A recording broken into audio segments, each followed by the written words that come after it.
Selamat datang di artikel Cangkir YouTube. Inilah lanjutan kisah Kenshin pada episode 295 yang lalu. Episode 296. Kaori, yang berjalan sendirian menemui Kenshin. Dengan hati senang Kaori pun akhirnya tiba. Ia menuju ke tempat kafe yang diberitahukan. Kenshin pun segera memanggilnya. Kaori, Kaori, sini. Kaori melihatnya. Kenshin berada di dekat jendela. Dengan segera ia menghampiri. Sambil tersenyum Kaori bertanya, "Udah lama ya kamu menunggunya?" Kenshin menjawabnya, "Kalau menunggu kamu itu terasa lama Kaori, meski hanya baru 10 menit. Hahaha." Kenshin tertawa. Kaori menyahut, "Bisa aja kamu, Sai." Kemudian ia duduk di depannya Kenshin. Dan ketika melihat wajahnya Kenshin, Kaori pun bertanya, "Lo Sai, pipi kamu kok memar gitu? Agak biru. Habis kenapa nih?" Kaori lalu berdiri. Ia mendekati Kenshin untuk melihatnya lebih jelas. Kenshin pun menjawabnya, "Oh, ini tadi nggak sengaja kena pintu Kaori.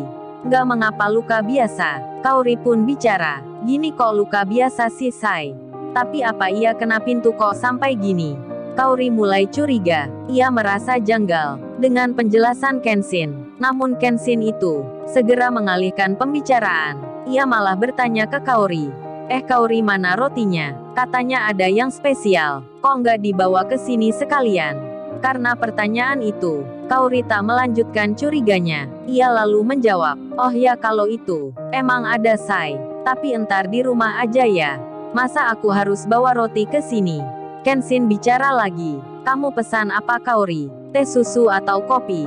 Kaori pun menjawabnya, "Udah, aku tak pesan sendiri aja." Kaori lalu berdiri. Ia menuju penjaga kafenya. Tak beberapa lama kemudian, si Iwan pun datang. Ia yang sebelumnya mencari-cari, akhirnya menemukan. Diparkirlah motor butut itu di halaman. Ia pun lalu masuk ke dalam. Kemudian terlihatlah Kenshin dan Kaori yang saling bicara. Iwan pun segera menghampiri. Kemudian ia menyapa, "Halo bro." "Halo Mbak Kaori." Kaori membalasnya, "Oh Mas Iwan, udah datang ke sini. Mari silahkan duduk Mas." Iwan menempati kursi. Di sela itu pelayan kafenya datang. Bicara dengan Iwan, pelayan itu bertanya, "Minuman apa yang akan dipesan?" Iwan pun menjawabnya, "Kopi panas aja Mbak, dengan sedikit gula." Pelayan itu pun mengiyakan. Lalu Iwan bertanya, "Emang ada apa bro? Lu bilang minta gua jemput. Apa malam ini ada kepentingan? Misal keluar kota?" Kenshin menjawabnya, "Oh nggak ada Wan. Gua pingin aja tidur di tempat kos lu. Sambil ngopi-ngopi." Kaori menyahutnya, "Tidur di rumahku aja Sai. Kan luas tempatnya. Lagian pekerja di rumahku semua kan tidur di situ. Dari Pak Sopir, Bibi yang belanja, hingga pekerja kebun pun menginap semua di rumah. Masa kamu nggak mau tidur sehari di rumahku?" Kenshin menjawabnya, "Kalau menginap di rumah kamu Kaori, entar malah nggak bisa tidur. Pinginnya bicara sama kamu aja." "Hahaha." Kaori menyahutnya, "Dasar kamu Sai, ada-ada aja alasannya." Di tengah itu si Iwan bertanya, Bro, lu kenapa bro? Dengan sebelah kiri wajahmu, pipi lu kok kayak biru gitu?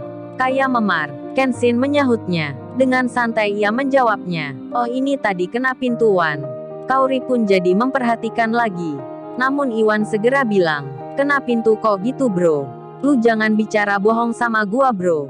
Kayak nggak tahu aja luka kayak gitu." Iwan sambil melihatnya. Lantas ia menebaknya, "Kalau menurut gua, lu habis berantem bro. Itu luka kayak terkena pukulan. Emang lu tadi berkelahi sama siapa?" Mendengar hal itu, Kaori pun langsung bereaksi. Ia jadi khawatir. Ia pun bicara ke Kenshin. "Nah kan Sai, apa yang aku bilang? Nggak mungkin luka kamu kena pintu." Kaori pun mendekat ke Kenshin. Lalu ia berkata, "Jujur aja Sai, emang ini kenapa? Aku nggak suka kamu bicara bohong." Karena didesak seperti itu, Kenshin pun bercerita. Ia menjelaskan hal yang sebenarnya.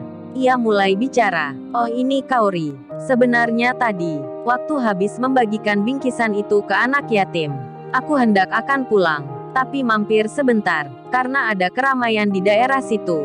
Nah di saat yang demikian, tiba-tiba ada Yudis. Gak ada angin, gak ada hujan. Bicaranya gak enak ke gua. Pakai mengusir segala. Ya gua balas pakai kata-kata. Namun ia malah mendorong gua. Ya aku membela diri. Dan di saat itu dua security-nya ikut mengeroyok. Salah satunya memukul dari belakang. Ya ini lukanya. Tapi menurutku ini nggak apa. Kaori menyahutnya. Kamu say gini kok nggak mengapa. Kita ke dokter aja ya. Periksakan lukamu. Wajahnya Kaori nampak cemas. Khawatir-khawatir di benaknya. Si Iwan pun yang mendengarnya jadi emosi seketika. Lalu ia berkata, kurang ajar si kudis itu. Kurang ajar sekali. Berani-beraninya main keroyokan. Tenang bro, besok gua samperin. Langsung gua tonjok mukanya. Lu tunjukin juga security-nya yang mana. Kurang ajar sekali mereka. Lu emangnya dikira siapa? Pakai mukul dari belakang. Si Iwan pun wajahnya merah. Nampak sekali ia murka. Tak terima temannya diperlakukan seperti ini. Kaori pun ikut bicara. Say kita ke rumah sakit aja. Sekalian periksa kamu. Entar di visum. Kita laporkan ke polisi. Biar mereka semua ditangkap. Mendapati reaksi seperti itu, Kenshin menjawabnya. Udah Wan, jangan dibalas. Ini luka nggak seberapa. Kaori kita nggak usah pula periksa ke dokter. 1-2 hari juga sembuh. Lagian ini kan aku menghindar. Kalau melakukan pembalasan, atau kita lapor polisi, entar banyak yang tahu. Ini aja aku nggak pulang. Untuk menghindari ayah dan penjaga rumah. Kalau entar ada yang tahu, bisa besar urusannya Kaori. Mereka juga nggak terima. Ayah bahkan bisa marah. Jadi enak gini aja, seperti nggak ada apa-apa.